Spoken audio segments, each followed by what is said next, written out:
परिवार में भी देखा जाता है, एक व्यक्ति का संकल्प सारे परिवार को ऊंचा उठा देता है। परिवार में एक व्यक्ति की विल पावर ऐसी थी, मैं आईएएस बनूं, आईपीएस बनूं, और वो बन गया उस संकल्प से। उसके बाद उसने अपने छोटे भाई बहनों को और परिवार के रिश्तेदारों को सबको उसी लाइन पे चढ़ा दिया, सब बन गए फिर। तो संकल्प क्या कर जाता है, एक भगत सिंह का संकल्प, एक महारानी लक्ष्मीबाई का संकल्प, एक श्रद्धेय स्वामी जी महाराज का संकल्प, ऋषियों का संकल्प, कितना बड़ा काम कर जाते हैं देखो, और उससे उनको खुशी मिलती है। तो हमें पहले जहां हम खड़े हैं उससे थोड़ा बड़ा संकल्प लेना चाहिए। जब हमारा मन परेशान रहता है, एक दूसरे की शिकायत कर रहा होता है, एक ही कमरे में रह रहे हैं 2-3 ब्रह्मचारी और झगड़ा कर रहे हैं, सफाई कौन करेगा? तो ये कैसा संकल्प है? और उस कमरे के भी 2 पार्टीशन कर दिए, बोले आधे में मैं करूंगा, आधे में तू करी। तो अब हमें ये चेक करने की जरूरत है कि संकल्प कैसा है, ये क्षुद्र है, ये बड़ा संकल्प नहीं है। तो इसको चेंज करो फिर। तो संकल्प कैसा लो?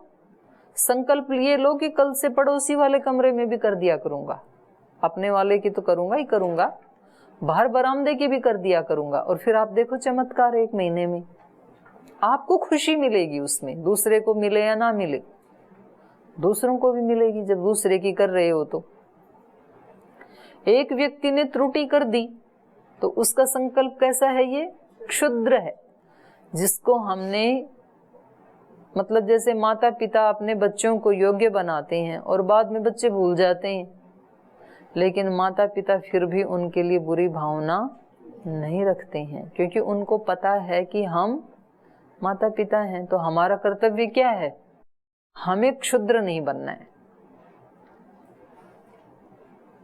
तो ये जो संकल्प है वो माँ बाप को नीचे गिरने से बचा लेता है। किसी आपके सहयोगी ने, किसी सहपाठी ने, किसी बड़े ने, किसी छोटे ने अपने क्षुद्र संकल्प से त्रुटि कर भी दी, तो अब आपको क्या करना है, आपको नीचे नहीं, आपको क्षुद्र संकल्प नहीं करना है, आपको अपने संकल्प को बड़ा ही बनाना है। उस दिन श्रद्धेय आचार्य जी जब आए थे यहाँ दर्शन सुनने के लिए, तो एक बहुत अच्छी बात बताई थी उन्होंने। वो बता रहे थे ना, यो वै भूमा तत्सुखम। तो ये भूमा क्या है, ये भूमा हर पल आता है हमारे जीवन में। जिस समय हमारा विचार क्षुद्र होता है तो हम भूमा में नहीं होते हैं, अल्प में होते हैं, और जब हमारा विचार श्रेष्ठ होता है तो हम भूमा में ही होते हैं। जिस समय हमारा संकल्प किसी को सताने का होता है तो हम अल्प में प्रतिष्ठित हैं, और जब हमारा संकल्प किसी की सेवा, किसी को खुशी देने का होता है तो हम भूमा में ही प्रतिष्ठित होते हैं। यो वै भूमा तत्सुखम, यही भूमा है। और जब हम काम करते हुए उस कर्म से किसी को परेशान करने की, किसी को चिढ़ाने की, किसी से वैर विरोध करने की स्थिति में होते हैं, तो वो काम कैसा है हमारा, अल्प में प्रतिष्ठित। और वो ही काम करते हुए जब हम किसी को सुख देना चाहते हैं तो वो क्या हो गया, भूमा में प्रतिष्ठित। यो वही भूमा, सुख अभी लो, ताजा ताजा लो, उसमें पेंडिंग की जरूरत नहीं है कि जी अभी तो साधना करनी पड़ेगी 2, 4, 10 वर्ष, और फिर एक दिन हम अचानक से दिखा देंगे कि हम कितने बड़ी साधक थे। ऐसे व्यक्ति सोचता तो है, लेकिन ये मन का भ्रम है। ये आज ही भूमा में प्रतिष्ठित हो जाओ, अभी हो जाओ। यो वही भूमा तत्सुखम, आपको सुख चाहिए, ये लास्ट में जाके बोलेंगे ऋषि। इस प्रसंग का जो एंड होगा ना, वो इसी शब्द से होगा। सुख की खोज है ना, तो सुख क्या है, यो वही भूमा तत्सुखम। संकल्प कैसा हो, भूमा, श्रेष्ठ। तो आप अभी सुख में प्रतिष्ठित हो जाओगे। परिस्थितियों को मत कोसो, व्यक्तियों को मत कोसो, आप उनका सदुपयोग कर लो। ऐसे भी होता है, ऐसा ही है संसार। तो उनको क्या कोसना है, आप उसको स्टेप बना लो। किसी ने पत्थर मार दिया, मारने वाले को मत कोसो, उसको सीढ़ी बना लो, उस पे पैर रख के आगे बढ़ जाओ, वो मारता रहेगा, फिर आप आगे बढ़ गए, आपको नहीं लगेगा। तो इन्होंने कहा कि सुख के लिए विचार को यदि हमें बड़ा बनाना है, सुखदायी बनाना है, हमारा विचार जैसा चलेगा तो फिर वाणी में ऑटोमेटिक वही आएगा। तो इसके लिए हमें एक संकल्प लेना पड़ेगा। और संकल्प कैसा होना चाहिए? भूमा होना चाहिए, बड़ा होना चाहिए। कितने लोगों के पास धन है आज, लेकिन धन होते हुए भी वो अंदर से दुखी हैं। क्यों? क्योंकि इतना धन होने के बाद भी संकल्प बड़ा नहीं है। अपने ही भोगों के सामान इकट्ठे कर लिए उस धन से, और उससे सुख मिलता नहीं। उनको लगा था कि जितने जितने भोगों के सामान श्रेष्ठ क्वालिटी के हम ले आएंगे तो उससे हमें सुख मिल जाएगा, तो उनमें थोड़ी है सुख। संकल्प, आपका संकल्प कैसा है? तो बोल जी ये तो बड़ी अच्छी बात बताई, इसका मतलब बड़ा ही संकल्प रखना चाहिए व्यक्ति को। लेकिन बड़ा संकल्प करें कैसे? सुनने में तो अच्छा लगता है, बोलने में भी अच्छा लगता है, लेकिन संकल्प बड़े बनाएं कैसे? क्योंकि हमारी इंद्रियां, हमारा मन तो हमें वहीं खींच के ले जाता है, हमें तो उसी में आनंद आता है। क्लास में तो अच्छा लगता है संकल्प के बारे में सुनना, संकल्प के बारे में बोलना, फिर क्लास के बाद तो हमें वही लगता है कि ऐसे थोड़ी कोई जीवन चलता है कि एक आदमी सताता रहे और हम ऐसे ही सहन करते रहें, ऐसे थोड़ी होता है कोई, फिर क्षुद्रता में गिर जाते हैं। तो इस संकल्प को हम कैसे बना के रखें, मेंटेन कैसे करके रखें? तो संकल्प के भी मूल में क्या है? विज्ञान, चित्त। संकल्प के भी मूल में क्या है? चित्त, चेतना। आप अवेयर रहोगे ना तो ये संकल्प बना रहेगा। आपकी फीलिंग क्या है, आपकी अवेयरनेस क्या है, आपको पता लगेगा कि अभी अभी मौत आई और जिनसे राग करता था वो भी यहीं छूट गए, और जिनसे द्वेष करता था वो भी यहीं छूट गए, और मैं अब अकेला जा रहा हूँ और अपने साथ ये पोटली बांध के ले जा रहा हूँ। जो कल तक बनाए थे ना संस्कार, ये सारा गट्ठर बांध के ले जा रहा हूँ, ये तो सारे छूट गए यहीं पे। तो रे ये तो मैंने कभी सोचा ही नहीं। तो ये इसी के लिए तो कह रहे हैं उत्तिष्ठते जागृत, जागने की बात, चेतने की बात इसी के लिए ही कहते हैं। तो जितना व्यक्ति जागरूक होगा, और योगी तो ऐसे ही होते हैं। श्रद्धेय स्वामी जी महाराज कितने लोगों से, करोड़ों लोगों से मिलते हैं, लेकिन थोड़ा भी किसी का आसक्ति नहीं होने देते हैं अपने चित्त पे, बिल्कुल अपने निर्लिप्त। तो बोल जी ये कैसे रहा जाए ये चेतना की स्थिति में? अर्जुन ने मतलब इतने लोगों का घमासान कर डाला महाभारत के युद्ध में, और उसके बाद भी कह रहा है स्थितोस्मि गत संदेह है, खुश है अगला।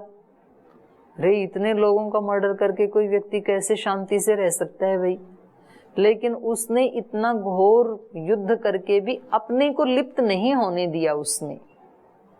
तो लिप्तता कर्म से नहीं आती है, लिप्तता हम अंदर से जब जुड़ जाते हैं, आसक्त हो जाते हैं किसी के प्रति, और किसी के प्रति आसक्त होंगे तो किसी के प्रति द्वेष जरूर होगा, ये पक्की बात है। किसी व्यक्ति का किसी एक में यदि राग है तो उसके अपोजिट में द्वेष होगा ही, और ये आपकी अपनी संपत्ति बन रही है, ध्यान रखना। राग और द्वेष किसी का नहीं बन रहा है। ये तो जिससे राग कर रहे हो वो थोड़े से दिन आपको सपोर्ट करता रहेगा, और जिससे द्वेष कर रहे हो वो थोड़े से दिन आपको दुत्कारता रहेगा, ये तो स्वाभाविक है। लेकिन आपका खराब हो रहा है सारा गट्ठर जो है।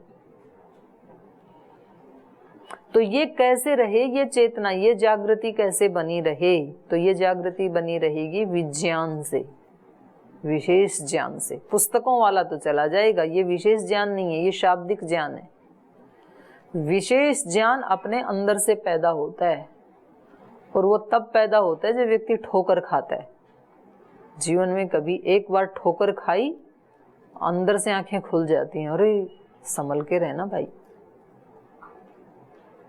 फिर नहीं भूलता है वो उसको।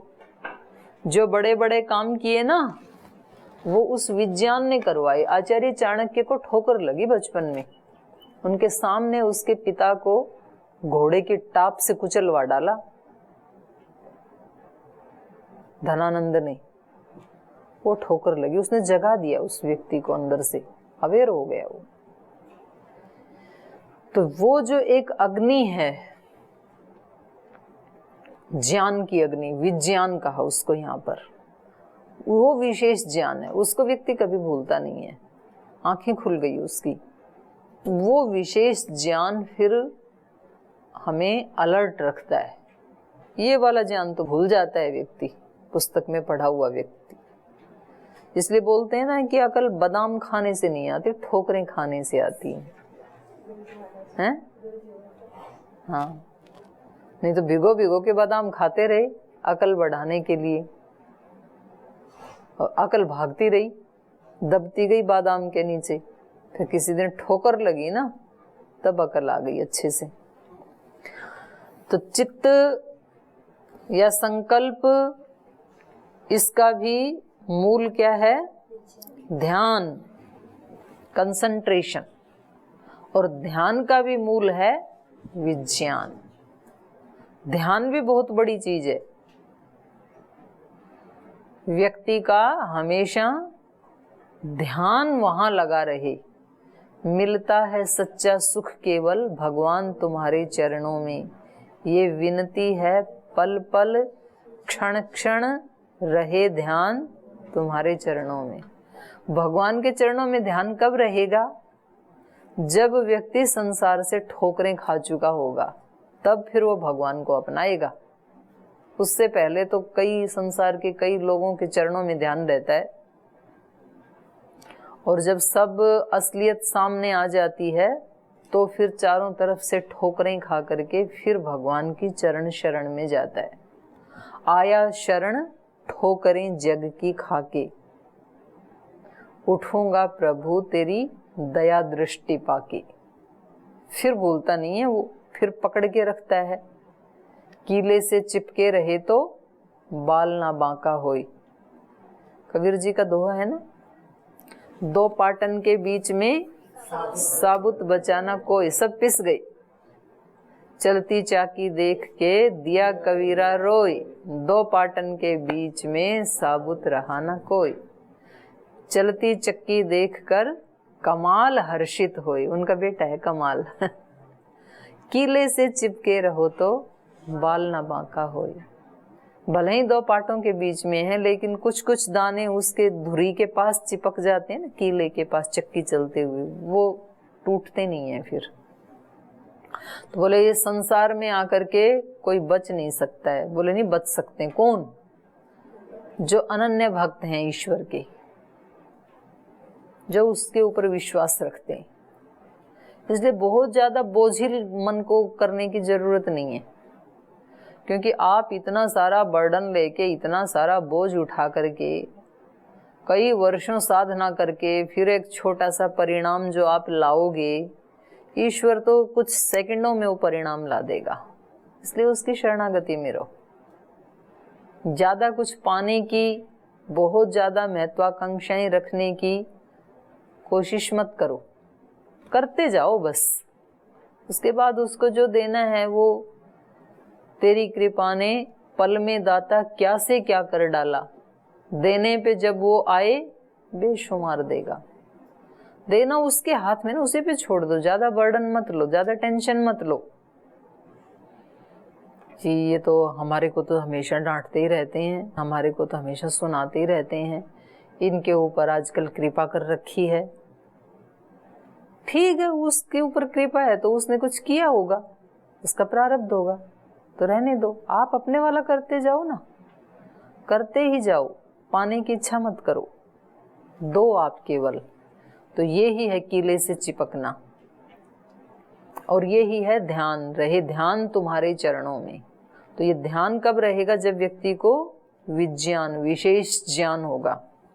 और ये विज्ञान कैसे बना रहे? विज्ञान कब बना रहेगा? जब व्यक्ति के अंदर बल हो। विज्ञान से भी बड़ा है बल, क्योंकि विज्ञान तो केवल एक मन का बल है, मस्तिष्क का बल है। लेकिन बलवान व्यक्ति वो होता है जिसके पास सब प्रकार की सामर्थ्य, केवल मन की सामर्थ्य नहीं। अब मन की सामर्थ्य तो बहुत है व्यक्ति के पास, मस्तिष्क की सामर्थ्य तो बहुत है, लेकिन वाणी व्यवहार में टोटा है।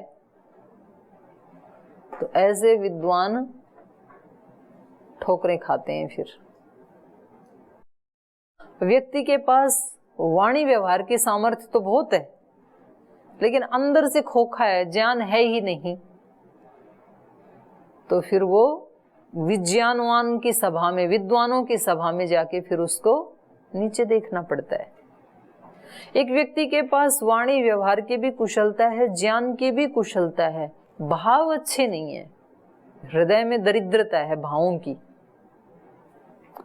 तो उस व्यक्ति के पास वो सब कुछ होता हुए भी बड़ा हुआ तो क्या हुआ? जैसे पेड़ खजूर, पंछी को छाया नहीं, फल लगे अति दूर। फल तो हैं, किसी को क्या फायदा हुआ? तो ये सब होके भी फायदा नहीं होता। भाव भी अच्छे होने चाहिए। तो बलवान कौन है? जिसके पास सभी इंद्रियों की सामर्थ्य है, सब प्रकार की सामर्थ्य है, तो वो व्यक्ति विज्ञानवान से भी बड़ा बलवान होता है। सैकड़ों विज्ञानवानों को एक बलवान कपा सकता है। सत्ता का भी बल हो, संगठन का भी बल हो, अर्थ का भी बल हो, परमार्थ का भी बल हो, बुद्धि का भी बल हो, हृदय का भी बल हो, सब प्रकार का बल हो। तो इसलिए इन्होंने कहा कि विज्ञान से भी बड़ा बल है। ये बल कैसे बढ़ता है? बोले अन्न से। अन्न खाओ, बल बढ़ाओ। तो अन्न, अलग अलग बल का अलग अलग अन्न होता है।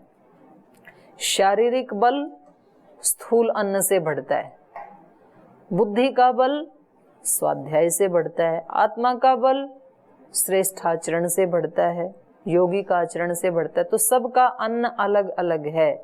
तो बल बढ़ाना है तो बल का कारण क्या है? अन्न। तो इसलिए कहा कि नारद अन्न की उपासना कर, अन्न देता रहे, बल अपने आप ही बढ़ जाएगा।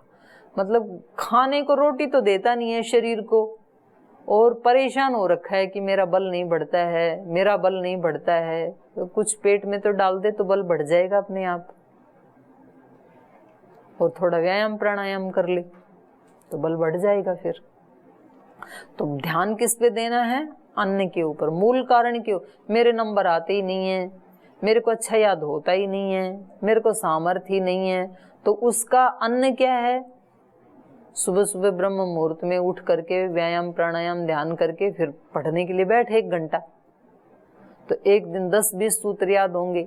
अन्न डाल दिया ना अब, तो बुद्धि का बल बढ़ जाएगा, तो कल 30-40 याद हो जाएंगे। और अन्न डाल दे, डालते ही रहो। शुचिता का, पवित्रता का, पुरुषार्थ का, सुबह उठने का होता ही चला जाएगा। तो इन्होंने कहा कि बल से भी बड़ा क्या है? बल का भी कारण क्या है? अन्न। तो बोले ये अन्न कहाँ से लाएं? अन्न का मूल कहाँ है? तो बोले अन्न पैदा होता है जल से, जल पैदा होता है तेज से। तो इसका मूल कारण है जल, और सारी सृष्टि का ही मूल कारण क्या है? जल। नासदीय सूक्त में भी जल को ही मूल कारण माना। सलिलम ये ऐसे कहा वहां पर नासदीय सूक्त का जो दूसरा मंत्र है ना, कि ये सारी सृष्टि जब इस रूप में नहीं थी तब किस रूप में थी? सृष्टि के आदि में। तो बोले सलिल जैसा था, जल जैसा तत्व था, इस रूप में पृथ्वी नहीं बनी थी। और फिर वो सलिल तेज के कारण थोड़ा गाढ़ा हो गया, प्रगाढ़ हो गया, तो उसकी मूर्तियां बन गई। तो कोई भी चीज, ये जो ठोस चीजें हम देखते हैं, तो उससे पहले वो किस में होती हैं? सलिल अवस्था में। जैसे लोहे के, सोने के, चांदी के, स्टील के, पीतल के जो भी आकृतियां, बर्तन आदि जो बनाए जाते हैं, तो उस ठोस अवस्था में आने से पहले वो किस में होते हैं? सलिल अवस्था में। उसको पिघलाया जाता है, और पिघाल के उसको जिस सांचे में डालते हैं उसका रूप वो ले लेता है फिर। तो ये सृष्टि भी सलील अवस्था में ही थी और उस सलील को जिस जिस सांचे में डाल दिया वैसी वैसी सृष्टि बन गई है। ईश्वर की है सारी रचना। और आज भी सृष्टि 4 प्रकार से सृष्टि मानी जाती है। उद्भिज, अंडज, जरायुज और श्वेदज। चारों ही के मूल में जल है। गर्भ में जो बच्चा रहता है तो गर्भ में जल के अंदर ही रहता है, वो पानी पानी ही होता है। तो जो जेरज हैं वो भी जल से ही पैदा हो रहे हैं। अंडज, अंडे के अंदर भी जो बच्चा है तो चारों तरफ क्या होता है, सलील सलील ही होता है, वो जल ही होता है, उसी से पैदा होते हैं। उद्भिज जो भूमि को फाड़ के निकलते हैं, तो कब फाड़ के निकलते हैं, जब वहाँ पानी होता है, जल होता है, तभी उसकी सृष्टि होती है। बीज टूटेगा ही तब जब वहाँ जल हो, गलेगा ना बीज पहले। और श्वेदज पसीना आदि आके वहाँ एक ऐसा इन्वायरमेंट बनता है, तो मॉइस्चराइजिंग जब होती है इस बारिश काल में तब वो पैदा होते हैं श्वेदज। सृष्टि सारी किससे पैदा हो रही है, जल से। जल ही मूल है, तो इसलिए जल की ब्रह्म समझ के उपासना कर, ये नारद ने बताया। तो ऋषि ने कहा आपो वाव अन्नाद भूयः, ये जो जल है ये अन्नों से भी महान है, भूय है। आपो वाव अन्नाद भूयस्य तस्माद् यदा सुवृष्टि न भवति व्याधीयन्ते प्राणाः अन्नम कनीय भविष्यति। तो जब ठीक से बारिश नहीं होती है तो ऐसा माना जाता है, व्याधीयन्ते ऐसा लोग कहते हैं, ऐसा बोलते हैं, व्याधीयन्ते प्राणाः, तो प्राण ऐसा कहते हैं उस समय कि अन्नम कनियो भविष्यति इति, अब की बार अन्न कम होगा क्योंकि बारिश नहीं हुई। अतः यदा सुवृष्टि भवति आनंदितः प्राणा, और जब खूब वृष्टि होती है तो प्राण आनंदित हो जाते हैं, सब प्राणी। इसलिए जब बारिश होती है तो मनुष्य भी खुश होते हैं और मोर भी बोलने लगता है, पशु पक्षी भी खुश होते हैं, सब खुश हो जाते हैं, बशर्ते कि बहुत ज्यादा बाढ़ ना आए। हाँ, नहीं तो फिर दुखी भी हो जाते हैं। तो सामान्य रूप से प्राण आनंदित होते हैं और क्या कहते हैं, अन्नम बहु भविष्यति इति, अब की बार अन्न खूब होगा। क्योंकि आप एव इमा मूर्ता ये यम पृथ्वी यद अंतरिक्षम द्यौहु यत् पर्वता यद देव मनुष्य यत् पशवश्च वयांसी च तृण वनस्पतय श्वपदानि कीट पतंग पिपीलिकम आप एव इमा मूर्ता अप उपास्व इति। जो भी आपको मूर्त रूप दिखाई दे रहा है ये सब क्या है, जल की महिमा है, ये सब जल से ही पैदा हुए हैं। तो इसलिए कहा आप एव इमा ये मूर्ताः, ये जो प्रत्यक्ष साक्षात मूर्तियां दिखाई देती हैं, चाहे मनुष्य हैं, वृक्ष हैं, कीट पतंग हैं, सरीसृप हैं, जो भी हैं वो सब क्या हैं, जल के कारण ही पैदा हुए हैं। आप एव इमा मूर्ता, ये जो मूर्त हैं ये सब जल से ही उत्पन्न हुए हैं, इसलिए अप उपास्व इति। नारद जल की उपासना कर। अब अन्न को भी ब्रह्म बताया, जल को भी ब्रह्म बताया, लेकिन ये जल भी किससे पैदा होते हैं, तेज से। तो मतलब पांचों भूत भी हमारे लिए क्या हैं, ब्रह्म का ही रूप है साक्षात। अग्नि जल वायु पृथ्वी आकाश ये ब्रह्म का ही रूप है। स यो अपो ब्रह्म इति उपास्ते आपनोति सर्वान् कामान तृप्तिमान भवति यावद अपाम गतम तत्र अस्य यथा कामचारो भवति यो अपो ब्रह्म इति उपास्ते अस्ति अस्ति भगव अभ्यभूय इति वाव अभ्यभूय अस्ति इति तन्मे भगवान ब्रवीतु इति। इसलिए नारद जो इस जल को ही ब्रह्म मान करके इसकी ब्रह्म की तरह ही उपासना करता है, तो जहाँ तक जल की गति है वहाँ तक इसकी यथा कामचार गति हो जाती है। और जल की गति कहाँ है, जहाँ तक सृष्टि दिखाई देती है, जहाँ जहाँ कोई आकृति मूर्ति दिखाई देती है, उस सब के मूल में क्या है, जल। तो अब देखो, जल तो हम रोजाना प्रयोग करते हैं, जल हम पीते हैं, जल से स्नान करते हैं, और हमारे भी शरीर की सृष्टि जल से ही हुई, तो हम जल को खूब पर्याप्त मात्रा में देखते हैं, सुनते हैं, प्रयोग करते हैं, लेकिन ब्रह्म की भावना तो नहीं आती है। तो जब जब जल को देखें तो हमारे अंदर ब्रह्म की ही भावना आई, और उसके आगे उसमें कैसे ब्रह्म छिपा है, वो ब्रह्म जल के माध्यम से अपने आप को खुद ही अभिव्यक्त कर देगा। जितना हम जानते हैं उतनी भावना करना शुरू करें। पूरे पूरे ब्रह्म को तो अब हम तो इनसे पढ़ रहे हैं ना, तो जितना हमें इनसे सुन करके जितना समझ में आया उतना शुरू कर दें, वैसा व्यवहार करना उनके साथ। उसके बाद उसकी जो शक्तियां हैं वो खुद ही अभिव्यक्त कर देती है, वो देवता, वो शक्ति अपने आप को खुद अभिव्यक्त कर देती है। पर उतना तो जितना हमें समझ में आए शब्द प्रमाण से, उतना समझ के तो हमें आचरण शुरू कर ही देना चाहिए। तो इन्होंने पूछा कि अच्छा, ये जल अंतिम है या इससे भी बड़ा कुछ है? तो इन्होंने कहा निश्चित रूप से जल से भी आगे तेज है, क्योंकि जब तेज होते हैं तभी जल बरसते हैं।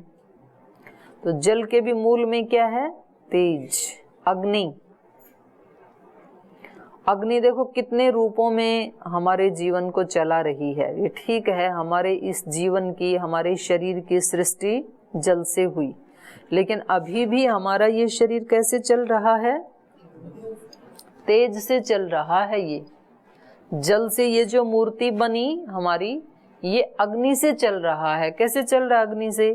शरीर में यदि जठराग्नि ना हो तो शरीर खराब हो जाएगा। शरीर के साथ साथ यदि मन में अग्नि ना हो तो फिर वो जीवन, मतलब ये मूर्ति तो रहेगी, लेकिन मन में कोई संकल्प नहीं, मन में कोई साहस नहीं, मन में कोई बल नहीं, मन से निर्बल, मनोबल ही नहीं है, कोई उत्साह नहीं है, कोई साहस नहीं है, कोई संकल्प ही नहीं है, तो वो जीवन कैसा हो जाएगा? पशु जैसा हो जाएगा। वो आकृति तो मनुष्य की रहेगी, लेकिन जीवन तो पशु जैसे हो जाएगा। तो मन की हमारी अग्नि, मन के हमारे संकल्प ही जीवन को आगे बढ़ाते हैं। और मन में संकल्प है, शरीर में जठराग्नि भी ठीक काम कर रही है, लेकिन बुद्धि में ज्ञान की अग्नि नहीं है। शरीर में भी कई प्रकार की अग्नियां है ना, तो स्थूल शरीर को चलाने के लिए कौन सी अग्नि चाहिए? जठराग्नि। मन को ठीक से चलाने के लिए कौन सी अग्नि चाहिए? संकल्प की अग्नि। संकल्प भी है, जठराग्नि भी है, लेकिन बुद्धि में ज्ञान की अग्नि नहीं है, तो फिर जीवन आगे थोड़ी चलेगा। कितना भी बड़ा संकल्प है व्यक्ति का, ना ज्ञान है ना शरीर ठीक है, फिर क्या करेगा? तो जीवन आगे नहीं चलेगा, तो फिर शेख चिली बन के रह जाएगा। तो तीनों अग्नियां, बुद्धि में भी अग्नि होनी चाहिए। किसकी अग्नि? बुद्धि में ज्ञान की। मन में भी अग्नि होनी चाहिए। किसकी? और शरीर में भी अग्नि होनी चाहिए। किसकी? जठराग्नि। तो ये अग्नि ही, ये तेज ही हमारे जीवन को धारण करते हैं। भले ही ये मूर्तिमान शरीर हमें अपना अस्तित्व दिखाई देता है, अपना व्यक्तित्व दिखाई देता है, लेकिन इसको भी अग्नियां ही थामे हुए हैं, वो ही इसको चला रही हैं। तो इसलिए जलों का भी मूल क्या है? जलों से भी बढ़ करके क्या है? तेज, अग्नि। तो इसलिए नारद, तू तेज को ही, अग्नि को ही ब्रह्म मान करके उसकी उपासना कर। तो इसकी तेज की उपासना से कैसे हम आगे बढ़ सकते हैं, इसको फिर हम कल पढ़ेंगे। आज समय हो गया, आज यही पाठ को विराम देते हैं।